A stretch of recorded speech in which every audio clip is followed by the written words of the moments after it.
Is the animal mentioned in Job 40, verse 15, a dinosaur?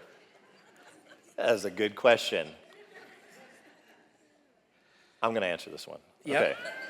I knew you wanted to. Yeah, I did I want think to. you I were was waiting like, to see "Ugh." if I jumped on I'm probably it. going to get myself in trouble with some people. Here's what I'll say about Job 40, verse 15. There's a couple different passages in the Bible that talk about Leviathan, talk about behemoth. If you're like, the Bible never mentions the word dinosaur. That word itself didn't exist at that time. And so the word that we have now that we call dinosaur, terrible lizard, is a more modern word. But behemoth, Leviathan, when you see the descriptions, these animals are not like some people have gone like, oh, it's this massive animal. It must be like an elephant. If ever you've been on a safari or you've been to the zoo and you've seen an elephant, it talks about its tail in Job, and it talks about how massive this creature is. And if you've ever seen an elephant's tail, there's nothing intimidating about it. If you've ever seen a rhinoceros tail, there's nothing intimidating about it. What's described there is something other than what you're finding at the zoo. And so, yeah, there's something that I would say is more like a dinosaur than is like an elephant or a rhinoceros or whatever. You could say that's crocodile, whatever. Okay. No, It's massive. Let me it's read it. reptilian. It's describing a stegosaurus. The question is it a dinosaur? My opinion is yes, it is. So let me just read it to you. Look at the behemoth, which I made along with you, God is speaking, and which feeds on grass like an ox. It's a herbivore. What strength it has in its loins, what power in the muscles of its belly. That's what you were talking about. Its tail sways like a cedar.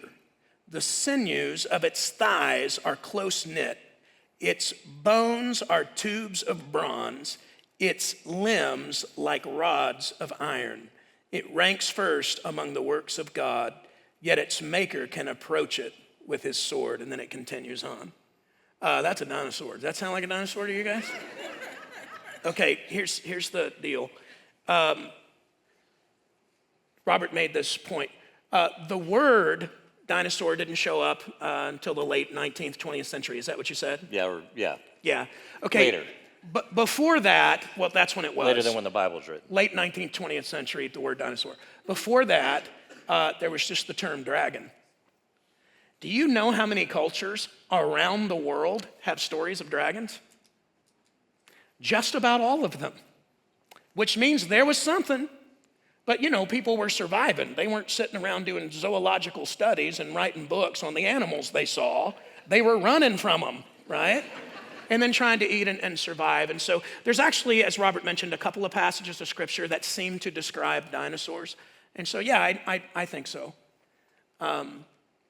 Just because of the description. The Leviathan is a sea creature that has scales and is massive and huge teeth and those kinds of things. Yeah, and it's not a shark. It's much bigger than that. And I'll say this, since we're going down these rabbit trails of these questions. I love these questions, by the way. And this is the most important question of the weekend right now. I told Chad, I'm like, should we prepare for this? He's like, nah, we'll just see what happens. So this is what happens when we don't prepare.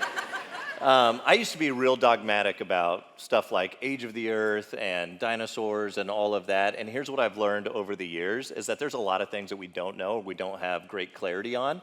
But we can look at some of the clues of Scripture, but they're not meant to be the core doctrines that we hold on to and we make the most important thing. And so it's okay if you're like, I disagree with Chad and Robert. That's 100% okay. And you can still be a part of Sun Valley, be a part of this church, or there's things that Chad and I don't always agree upon, and that's okay, but they're not in the core category. They're on these things that are layers that are on the outside. So, and if you are real dogmatic one way or another, just don't be a jerk with that. I used to be a jerk with that, so I feel like I could say that with great confidence of, don't be like I was. Yeah, so what I just read too, just to throw this in there, is from the book of Job. Mm-hmm. The behemoth is mentioned there, the Leviathan is mentioned there, which seem to describe dinosaurs. But if you date the books of the Bible, Job is the oldest book of the Bible, actually. Mm-hmm. Moses wrote the Pentateuch after the dated time of Job. And so, yeah, it seems to be talking about something like that.